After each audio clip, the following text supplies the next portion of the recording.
আমার মা কিছু কথা বলতে চায়। দেখো, আমাকে যেরকম দেখতে, আমি যদি মেকআপ নাও করি আমি ক্যামেরার সামনে চলে আসি, আমি যদি মানে নাও সাজি তাও আমি ক্যামেরার সামনে চলে আসি, আমি যদি টোটাল লিপস্টিক নাও লাগাই সেই সময় আমার মেয়ে বেশিরভাগ ক্যামেরা ক্যাপচার করে। যখন আমি সেজে বেজে থাকি তখন ওর ভিডিও করার ইচ্ছা থাকে না। আর ওর চোখে লেন্স দরকার, ঠোঁট রঙিন দরকার, গাল পিঙ্ক দরকার, মুখে ঢের সারা মেকআপ দরকার। আর আমি উইদাউট মেকআপে থাকি, সবসময় এরকমই মুখ নিয়ে আসি। আর তোমরা ভাবো যে আন্টি অনেক সেজে গুজে বসে আছে।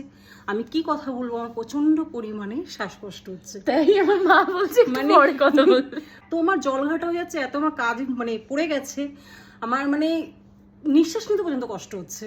তাও আমি তোমাদেরকে চেষ্টা করি রোজ একটা করে ভিডিওস দেওয়ার, কিন্তু কি করব বলো, আমি আরও বেশি করতে চাই কাজ। আর আমি করব, আমি একটু ফ্রি হয়ে যাই, আমি তারপর ভালো বড় সড়ো তোমাদের ব্লগও দেবো, ভিডিওসও দেবো। আর এই নেকিটার যা আছে আপডেট সব দেবো। নেকি বলতে আমার মেয়ে